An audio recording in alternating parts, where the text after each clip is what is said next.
आदरणीय प्रधानमंत्री जी की प्रेरणा से मिशन रोजगार के अंतर्गत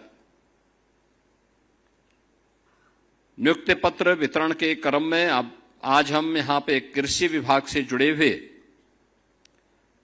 मंडी सचिव और तकनीकी सहायक के नियुक्ति पत्र वितरण के इस कार्यक्रम के साथ यहां पर उपस्थित हुए हैं।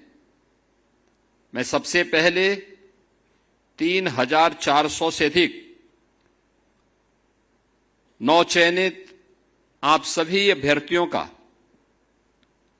हृदय से उत्तर प्रदेश सरकार का कृषि विभाग का हिस्सा बनने के लिए अभिनंदन करता हूं, हृदय से बधाई देता हूं और आपके अभिभावकों को, आपके माता पिता को, आपके गुरुजनों को भी इस अवसर पर हृदय से बधाई देता हूं।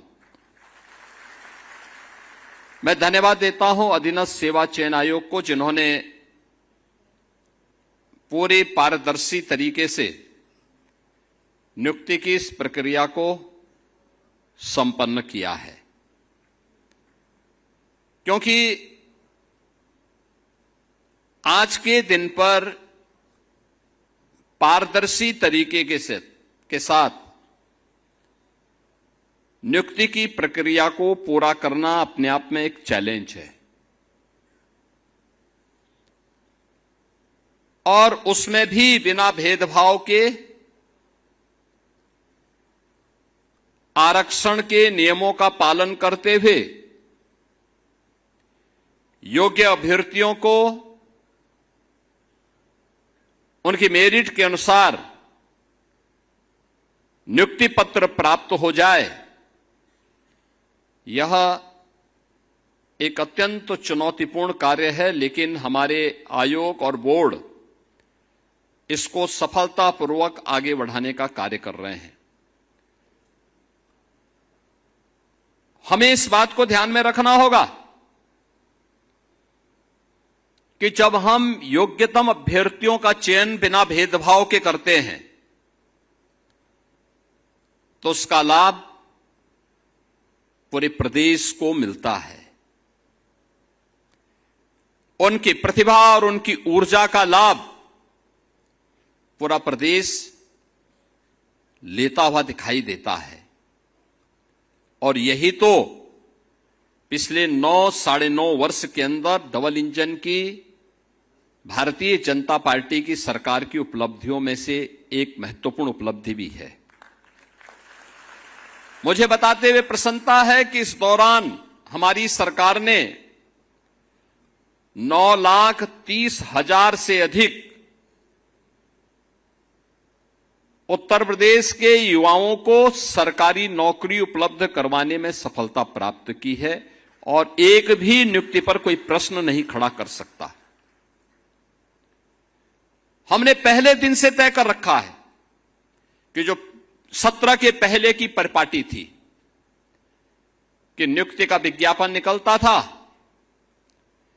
चाचा भतीजे की जोड़ी और महाभारत का पूरा खानदान फिर वसूली के लिए प्रदेश भर में निकल पड़ता था। नौजवान भटकता रहता था, परिणाम नहीं आता था और अंततः माननीय न्यायालय को कोर्ट में स्टे लगाना पड़ता था, न्यायालय को स्टे करना पड़ता था। समय और उम्र खराब होती थी हमारे युवाओं की। लोग ये मानते थे कि ये युवा किसी लायक नहीं, क्योंकि ये नौकरी नहीं प्राप्त कर रहा है। गलती युवा की नहीं होती थी, गलती उन आयोगों और बोर्डों में बैठे हुए और उस समय की सरकारों में बैठे हुए सरकारी तंत्र में भ्रष्ट उन राजनेताओं की और उन लोगों की होती थी जो बेईमान और भ्रष्ट किस्म के लोग वहां बिठा दिए गए थे।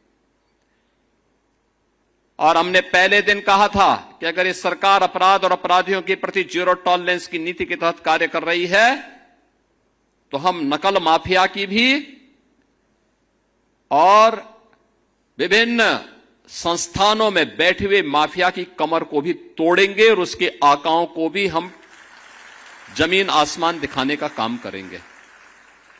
आपने देखा होगा इस दौरान हम लोगों ने बड़े पैमाने पर कार्रवाई की, माफिया की संपत्ति को जब्त करवाया, उससे वसूली करवाया और नियुक्ति प्रक्रिया को और पारदर्शी तरीके से संपन्न करते हुए 9,30,000 से अधिक नौजवानों को हमने सफलतापूर्वक पारदर्शी तरीके से बिना भेदभाव के प्रदेश के अंदर सरकारी व्यवस्था में नौकरी देने में सफलता प्राप्त की। और मैं आज जब यहां पे 3,400 से अधिक कृषि तकनीकी सहायक और मंडी सचिवों को नियुक्ति पत्र वितरण के इस कार्यक्रम के साथ जोड़ रहा हूं, मैं प्रदेश भर के युवाओं को इस बात के लिए आश्वस्त कर रहा हूं कि अगले 6 महीने के अंदर, नोट करिए, अगले 6 महीने के अंदर 1 लाख नौजवानों को फिर सरकारी नियुक्ति पत्र अलग अलग स्टेज में हर सप्ताह उपलब्ध करवाने जा रहे हैं। 1 लाख सरकारी नियुक्ति पत्र हम देने जा रहे हैं। अनुमान करिए 1 लाख।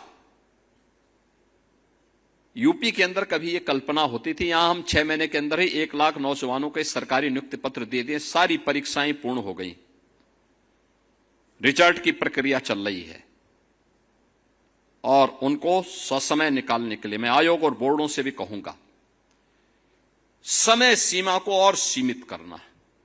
एक नौजवान को भटकने की नौबत नहीं आनी चाहिए। हमें बुरा लगता है जब कोई युवा कहता है कि हमने परीक्षा दी है, परिणाम अभी तक नहीं आ पाया। हम आयोग और बोर्डों की बैठक लेते हैं और उनसे कहते हैं कि भाई सारी प्रक्रिया आपको इतनी स्वतंत्रता दे रखी है, परिणाम भी समय पे लाइए। पहले होता क्या था? आप भी इसी प्रदेश में पढ़े होंगे। यूपी बोर्ड की परीक्षा होती थी, 3 महीने लगते थे परीक्षा में। हाई स्कूल या इंटरमीडिएट बोर्ड की परीक्षा में 3 महीने लगते थे और 3 महीने परिणाम आने में। 6 महीने तो साल में ऐसे ही बर्बाद होते थे। फिर अगले 3 महीने तो भाई फिर प्रवेश की प्रक्रिया अलग है, पर्व और त्योहार अलग हैं, तो 3 महीने ये, जब 9 महीने यही बर्बाद होते थे। 3 महीने भी बच्चों को पढ़ाई के लिए नहीं मिल पाते थे। और तब सरकार क्या बोलती थी कि नकल तो हमारा जन्मसिद्ध अधिकार है, यानी नकल करवाते थे, नौजवान को किसी लायक नहीं छोड़ते थे। सस्ती लोकप्रियता हासिल करने के लिए उन्होंने प्रदेश के नौजवानों के सामने पहचान का संकट खड़ा किया था। तात्कालिक रूप से नौजवान को लगता था कि हितैषी हैं, हितैषी नहीं थे, दुश्मन थे युवाओं के, जिन्होंने पहचान का संकट खड़ा किया था आपके सामने। और आज जो 6 महीने लगते थे परीक्षा में, हमने उसको घटा करके, मैं जब पहली बैठक किया था 2017 में, मैंने आज बोर्डों, उत्तर प्रदेश माध्यमिक शिक्षा बोर्ड को बुलवाया। मैंने कहा भाई आपकी परीक्षा कितना समय लगता है? उन्होंने कहा साहब 3 महीना। मैंने कहा परिणाम आने में? उन्होंने कहा 3 महीना। मैंने कहा इसको 1 महीना करो। उन्होंने कहा नहीं हो पाएगा। तो मैंने कहा कुर्सी छोड़ो, मैं 1 महीने के अंदर कराऊंगा, 1 महीने के अंदर कराऊंगा। और आज मुझे आपको बताते हुए प्रसन्नता है, मैं 14 दिन में यूपी बोर्ड की परीक्षा कराता हूं और अगले 14 दिन में उसका परिणाम भी दिलाता हूं। 56 लाख अभ्यर्थी उस परीक्षा में होते हैं, 56 लाख बच्चे बैठते हैं। 14 दिन में परीक्षा और 14 दिन में परिणाम, 1 महीने से भी कम समय में अब यूपी का नौजवान देश के अंदर कहीं भी एडमिशन ले सकता है। पहले पता लग रहा है वो चला आ रहा, परीक्षा हो रही है। वो फरवरी से शुरू होती थी और पता लगा जून तक परीक्षा हो रही है। और जून में जब तपती हुई गर्मी में कोई बच्चा गिरता था कहीं, कोई गिरता था कहीं, उतनी भीषण गर्मी में जब लू चलती थी तब परीक्षा कराई जा रहे हैं। मैंने उच्च शिक्षा वालों से भी कहा है कि परीक्षा की प्रणाली को और सीमित करो। परीक्षा बच्चों को प्रताड़ित करने का माध्यम नहीं होना चाहिए, उसका आकलन करने का माध्यम होना चाहिए। उसको सहज बनाओ, सरल बनाओ, उसको आत्मविश्वास से भरपूर करो। प्रक्रिया में और सरलता लाने की आवश्यकता है। आज परिणाम हमारे सामने है। हमने माध्यमिक शिक्षा को पूरी तरह पारदर्शी तरीके के साथ जोड़ा है। नकल विहीन परीक्षा भी है, साथ साथ समय से परिणाम भी है। दोनों एक साथ आ रही है। उच्च शिक्षा से भी, विश्वविद्यालयों से भी कहा गया है कि वे अपने आप में भी ये सुधार करें, प्रक्रिया को और पारदर्शी करें और भर्ती की प्रक्रिया को भी इतना स्मूथ बनाएं, इतना सरल और सहज बनाएं कि कोई भी युवा जो जाए उसको लगना चाहिए संस्थान मेरी कैरियर को आगे बढ़ाने वाला है। उसको यह नहीं लगना चाहिए कि संस्थान मेरे कैरियर को बर्बाद करने वाला है। उसके मन में उस संस्थान के प्रति श्रद्धा का भाव होना चाहिए। इसके लिए संस्थान को अपने आप को तैयार करना चाहिए। केवल एजुकेशन नहीं, स्किलिंग के लिए भी, कैरियर काउंसलिंग के लिए भी और एम्प्लॉयमेंट के भी एक केंद्र के रूप में उन संस्थानों को अपने आप को तैयार करना होगा। और इसीलिए मैं सभी आयोग और बोर्डों से कहूंगा कि गवर्नमेंट का कोई हस्तक्षेप नहीं है आपके कार्य में, कोई हस्तक्षेप नहीं। अब परीक्षा अभियाचन जाने के बाद परिणाम आने में 6 महीने से ज्यादा का समय नहीं लगना चाहिए। अभियाचन आया, 1 महीने के अंदर विज्ञापन जारी कर दीजिए। अगले 2 महीने के अंदर परिणाम परीक्षा करवा करके अगले 1 महीने के अंदर परिणाम ला दीजिए और 6ठे महीने इन नौजवानों के हाथों में परिणाम इनका आ जाना चाहिए।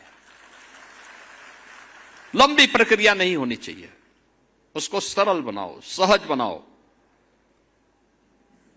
जिससे वह युवा अपने आप को तैयार कर सके, एक उत्साहपूर्ण तरीके से अपनी ऊर्जा का लाभ दे सके। हमने देखा है जब हम अपनी युवा ऊर्जा को प्रोत्साहित करते हैं, उसको साथ लेकर के चलते हैं, परिणाम आते हैं। याद करिए, यही उत्तर प्रदेश 2017 के पहले बीमारू राज्य कहा जाता था।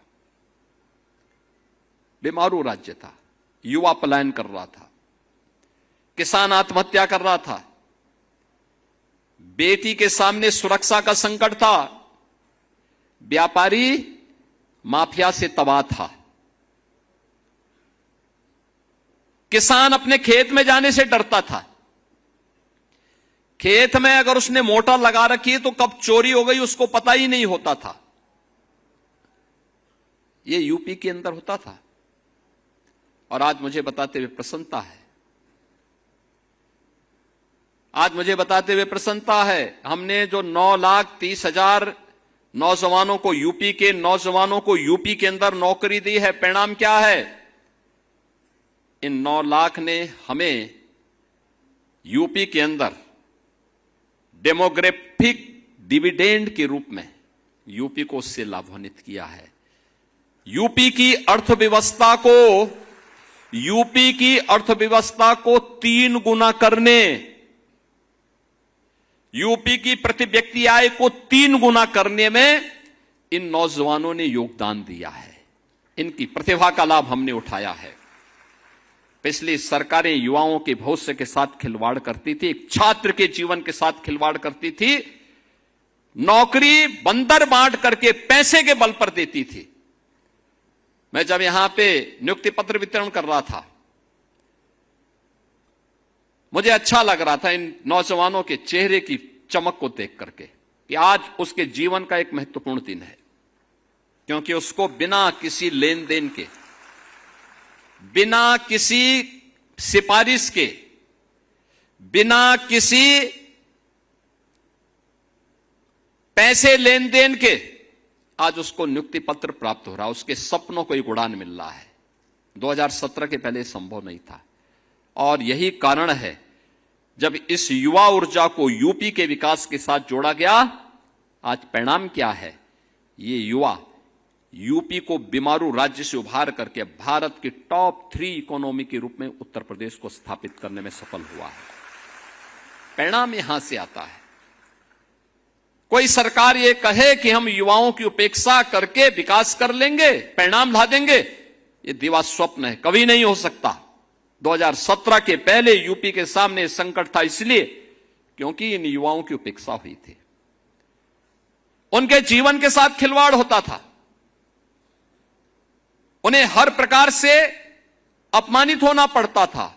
अपने प्रदेश में तो नौकरी नहीं मिलती थी, लेकिन यूपी की छवि इतनी खराब थी, कर्फ्यू, दंगा, उपद्रव, भ्रष्टाचार, ये यूपी की पहचान बन चुकी थी। तो यूपी के बाहर भी उसको पहचान के संकट के दौर से गुजरना पड़ता था। हताश और निराश युवा पलायन करने के लिए मजबूर होता था, पहचान छुपाने के लिए मजबूर होता था।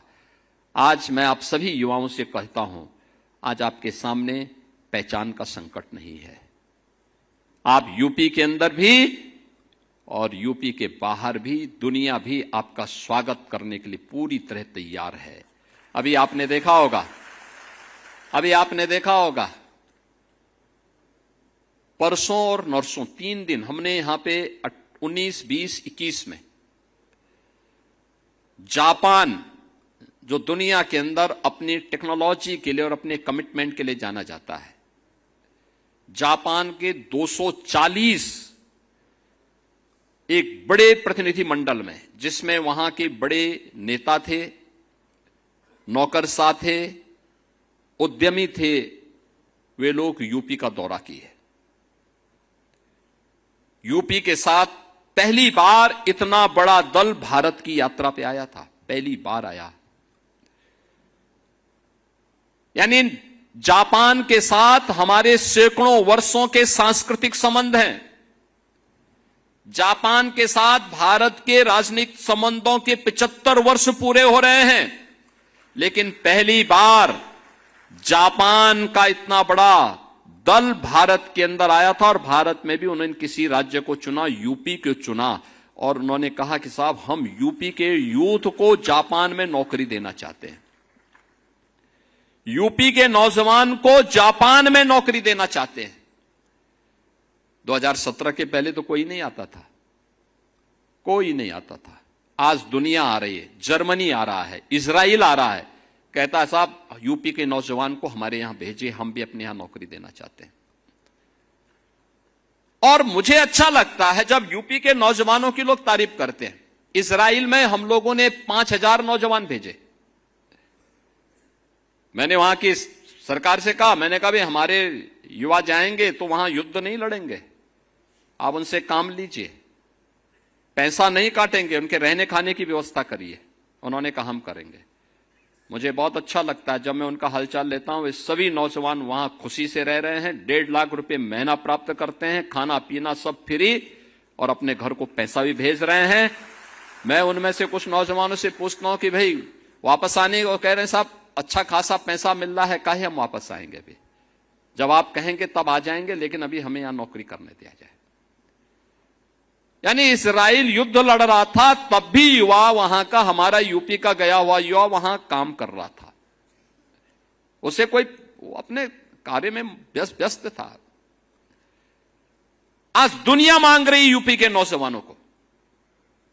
17 के पहले तो यह स्थिति नहीं थी। हताश और निराश युवा पलायन करने के लिए मजबूर होता था, पहचान छुपाने के लिए मजबूर होता था। आज मैं आप सभी युवाओं से कहता हूं, आज आपके सामने पहचान का संकट नहीं है। आप यूपी के अंदर भी और यूपी के बाहर भी, दुनिया भी आपका स्वागत करने के लिए पूरी तरह तैयार है। अभी आपने देखा होगा परसों और नरसों 3 दिन हमने यहां पे 19, 20, 21 में जापान, जो दुनिया के अंदर अपनी टेक्नोलॉजी के लिए और अपने कमिटमेंट के लिए जाना जाता है, जापान के 240 एक बड़े प्रतिनिधि मंडल में, जिसमें वहां के बड़े नेता थे, नौकरशाह थे, उद्यमी थे, वे लोग यूपी का दौरा किए। यूपी के साथ पहली बार इतना बड़ा दल भारत की यात्रा पे आया था, पहली बार आया। यानी जापान के साथ हमारे सैकड़ों वर्षों के सांस्कृतिक संबंध हैं।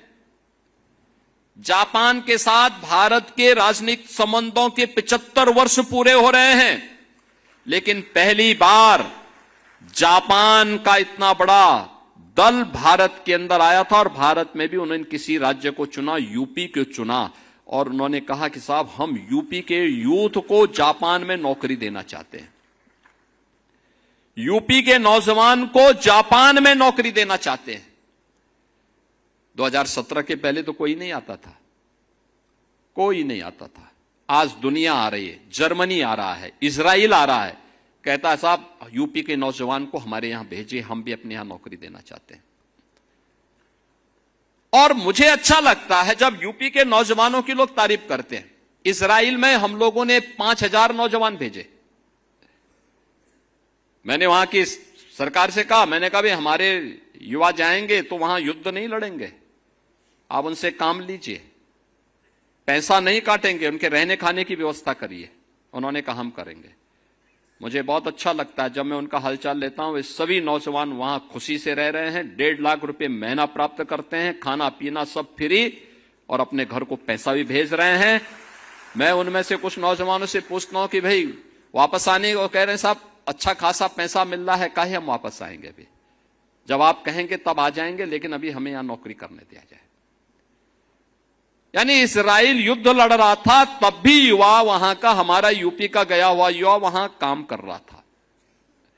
उसे कोई अपने कार्य में व्यस्त था। आज दुनिया मांग रही यूपी के नौजवानों को। 17 के पहले तो यह स्थिति नहीं थी। आज यूपी के अन्नदाता किसान के खेत से कोई मोटर चोरी करके नहीं लेके जाता है। उसको मालूम है कोई चोरी करेगा तो अगले दिन लंगड़ जरूर हो जाएगा।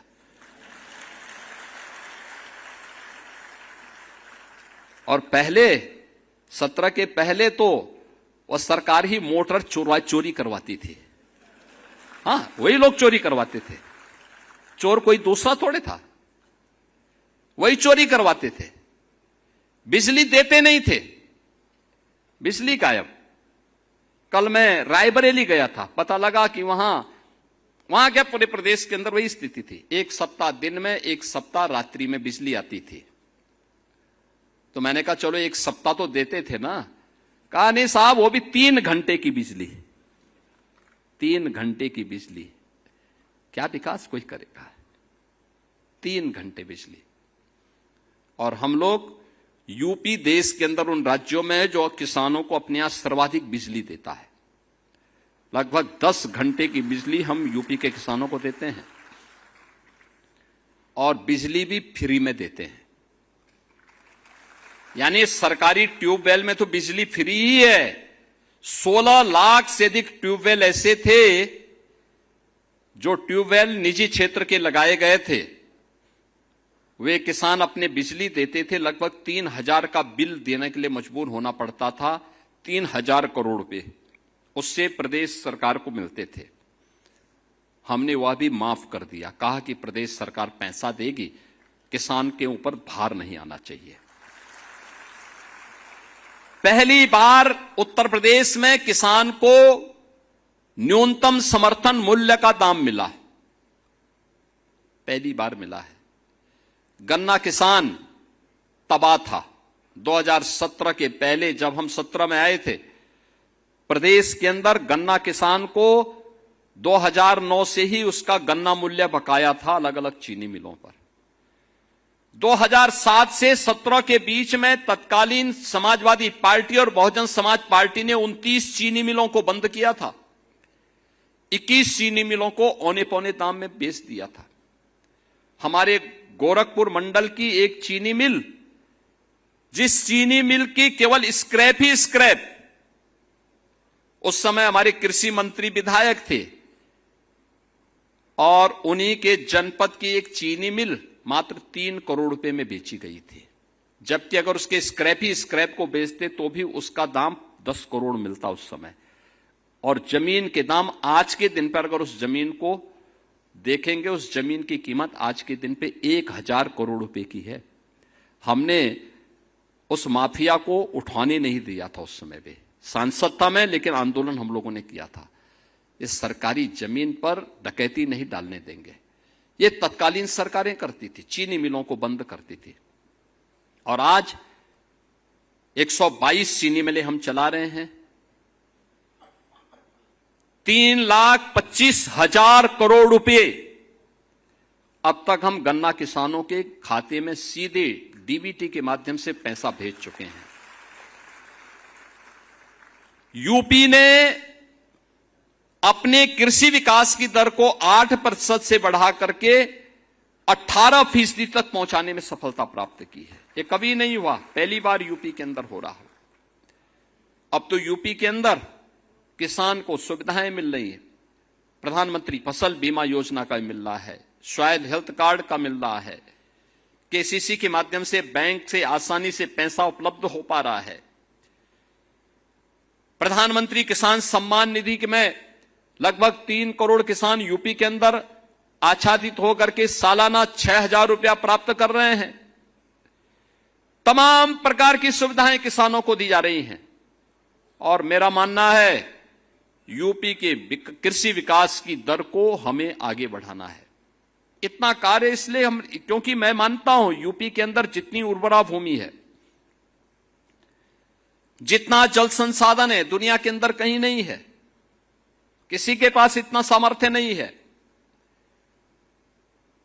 और उन स्थितियों में हमें इस बात को ध्यान रखना होगा कि 18% को हम बढ़ा करके 30% तक पहुंचा सकते हैं। ये संभव है। इसके लिए हमें उन्हें अच्छी क्वालिटी के बीज उपलब्ध करवाने पड़ेंगे।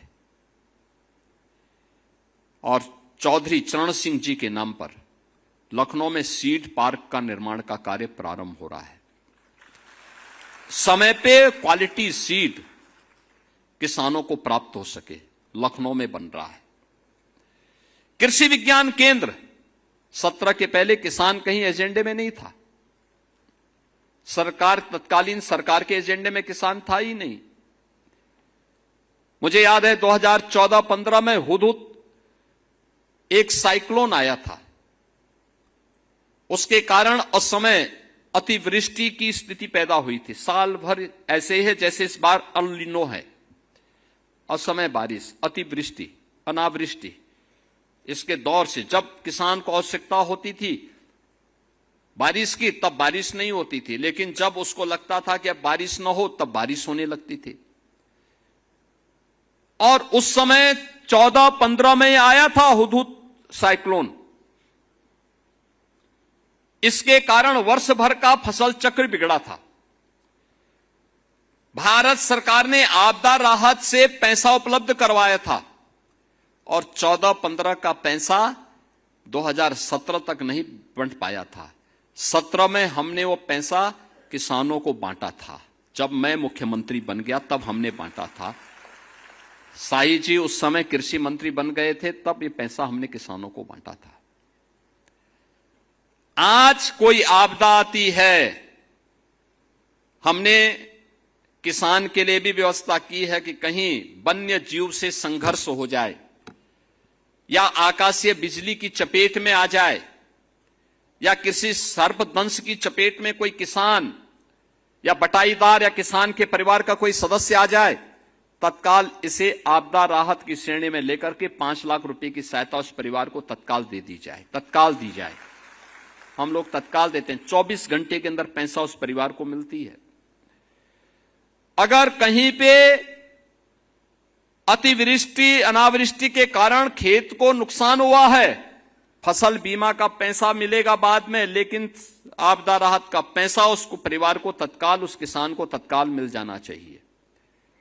ये करने की इच्छा शक्ति होनी चाहिए। लेकिन इसके लिए सरकार ने सिंचाई के दायरे को भी बढ़ाया। जब पहले किसान एजेंडे का हिस्सा ही नहीं था तो कैसे ये लोग बढ़ाते? आप सोचिए, हम लोगों ने सबसे पहले 2017 में आने के बाद 2018 में बाण सागर की परियोजना पूरी की। 2.5 लाख हेक्टेयर भूमि को ये सिंचाई की सुविधा दे रही है। फिर हमने अर्जुन सहायक परियोजना को बुंदेलखंड की दिशा से इसको पूरा करवाया। इसने महोबा से लेकर के बांदा तक सिंचाई की सुविधा को आच्छादन बढ़ाया और बाद में 2021 में हम लोगों ने सरयू नहर राष्ट्रीय परियोजना का कार्य पूरा किया। ये बहराइच से लेकर के गोरखपुर तक 9-10 जनपदों को 14 लाख हेक्टेयर भूमि को सिंचाई के अतिरिक्त सुविधा दे रही है। यह योजना सरयू नहर राष्ट्रीय परियोजना कब बनी थी? 1972 में। और पूरा कब हो रही है? 2021 में हमने पूरा किया। यानी पिछली सरकारों ने कभी इसको महत्व ही नहीं दिया। पिछली सरकारों के एजेंडे में न युवा था न किसान था। और इसीलिए आज जब आपका कृषि विभाग में प्रवेश हो रहा है, मंडी सचिव के रूप में और तकनीकी सहायक के रूप में, मेरी आप सबसे अपेक्षा है मंडी समिति के रूप में मंडी को ऐसा चमकाइए, साफ सुथरा हो, कचरे का निस्तारण हो, जो व्यापारी वहां रहता है वे भी साफ सुथरे तरीके से वहां रहें। जो किसान मंडी में आता है उस किसान के लिए वहां पर हम व्यवस्थाएं दें, बुनियादी सुविधाएं भी दिए, बैठने की व्यवस्था भी करें, अन्नदाता किसान को सम्मान मिले, रंग रोगन करने की व्यवस्था हो, उन ग्रामीण सड़कों को जो मंडी समिति के अंतर्गत हैं उनका समय पे चयन और समय पे उनका निर्माण हो, मंडी समिति के शेड अच्छे हों और प्रभावी हों, और किसान की उपज को वहां पर प्रोक्यूर करने की व्यवस्था और एमएसपी देने का उचित प्लेटफॉर्म भी हो। मंडी को हमें ई नाम से जोड़ने की कार्रवाई को भी आगे बढ़ाना चाहिए। ये प्रक्रियाएं अगर हम समय पे करते हैं, योगदान देते हैं, तो यह देश के प्रति हमारा कर्तव्य होगा। यही हमारे लिए नेशन फर्स्ट है। नेशन फर्स्ट या भारत माता की जय करने से जय नहीं होता है। इसके लिए अपने कर्तव्यों का ईमानदारी पूर्वक निर्वहन करना है। तकनीकी सहायक के रूप में आपकी जिम्मेदारी होनी चाहिए किसान को तकनीक के साथ जोड़ना। इरिगेशन में कैसे हम खेत को पूरा पानी से लबालब करने की बजाय ड्रिप इरिगेशन को कैसे महत्व दे सकते हैं, स्प्रिंकलर प्रणाली को कैसे हम प्रभावी आगे बढ़ाने में योगदान दे सकते हैं, कैसे हम आधुनिक तकनीक का उपयोग करवा सकते हैं, इससे आमदनी कई ज्यादा बढ़ेगी किसान की, कैसे हम 100 फसली ले सकते हैं, कैसे किसान की आमदनी को बढ़ाने के लिए उसको वैल्यू एडिशन के साथ जोड़ा जा सकता है। ये सभी कार्य अगर आप समयबद्ध तरीके से बढ़ाएंगे इसका लाभ होगा। आपके प्रति अन्नदाता किसान के मन में एक श्रद्धा और सम्मान का भाव पैदा होगा। आप में से ज्यादातर लोग किसान परिवार से जुड़े हुए हैं। उस किसान के लिए जो सर्दी गर्मी बरसात की परवाह किए बगैर पेट भरता है, हम सबका, प्रदेश का, देश का, दुनिया का, उस अन्नदाता किसान के प्रति हमारे मन में सम्मान का भाव होना चाहिए। सम्मान का भाव होगा तो प्रदेश प्रगति करेगा। आप देख रहे होंगे चीनी की क्राइसिस की चर्चा की चल रही है, लेकिन यूपी में चीनी की कमी नहीं। यूपी की एक महीने की कुल खपत है 4 लाख टन चीनी। कुल 4 लाख टन एक महीने की खपत है। हमारे पास मौजूद है 28 लाख टन। यानी आप अनुमान करिए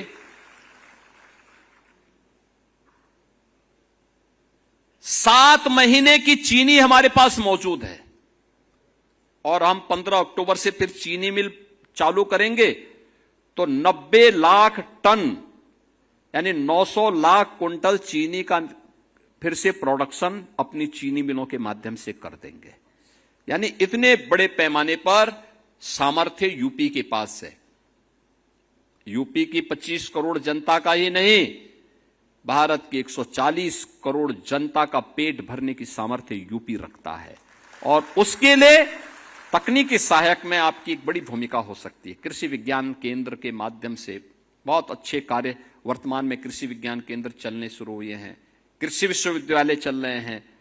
और इस समय प्रधानमंत्री जी की प्रेरणा से कृषि वैज्ञानिक और तकनीकी सहायक अब खेत की बात यानी खेती की बात खेत में करने लग गए। लैब टू लैंड की बात करने लग गए। अब लैब पे ये एक्सपेरिमेंट नहीं होगा, अब वह किसान के खेत में होगा। हमें खेती की बात करनी है तो किसान के खेत में करेंगे, कार्यालयों में नहीं, सेमिनार के हॉल में नहीं, उस खेत में ये बात होगी। और इस अभियान को हमें गति देनी होगी। मुझे लगता है कि आपको लगता है कि अगर सरकार ने पारदर्शी तरीके से नियुक्ति की प्रक्रिया दी है और यूपी के नौजवानों को यह अपॉर्चुनिटी मिली है, तो हम इसका लाभ अपने प्रदेश को दें, आने वाली पीढ़ी को दें, देश को दें। और यही हमारे लिए नेशन फर्स्ट की थ्योरी है, यही हमारे लिए भारत माता की जय है। जब हम अपने कर्तव्य का अपने क्षेत्र में ईमानदारी पूर्वक निर्वहन करते हैं तो, और उस निर्वहन के लिए मैं आप सबका आह्वान करूंगा। आपको रक्षाबंधन के ठीक पहले आपको यह नियुक्ति पत्र प्राप्त हो रहा है, तो स्वाभाविक रूप से